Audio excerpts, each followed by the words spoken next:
حضور نبی پاک صاحب لاکھ فخر موجودات کی شان اللہ تعالیٰ نے اتنی بڑی بنائی ہے کہ آپ کے توسل سے بھی اگر دعا کی جائے تو بڑے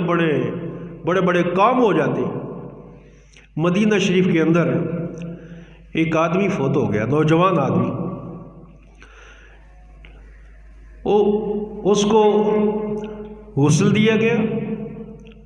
کفن دیا گیا، اور کفن دینے کے بعد اس کی ماں کو اطلاع کی، وہ نبینی تھی، اس کو اطلاع دی کہ تیرا بیٹا فوت ہو گیا۔ اس نے جب سنا کہ میرا بیٹا فوت ہو گیا ہے، وہ بیٹھ گئی اور بیٹھ کے دعا کرنے لگی، یا اللہ، میں مکے پاک کے اندر تھی، میرا ایک گھر تھا، میں نے تیرے محبوب اور تیری رضا کے لیے اپنے گھر کو چھوڑا، میں نے مکے کو تیرے اور تیرے محبوب کی رضا کے لیے چھوڑ دیا، وہاں سے ہجرت کر کے مدینہ پاک آ گئی، اور تیرے محبوب کی رضا کے لیے میں نے ہجرت کی ہے۔ اے اللہ، میں نے جو ہجرت کی ہے، اپنے گھر کو چھوڑا ہے، مکے شہر کو چھوڑا ہے، تو میرا خیال یہ تھا کہ اس طرح کی مصیبت مجھے دیکھنی نہ پڑے۔ اے اللہ، اگر میری ہجرت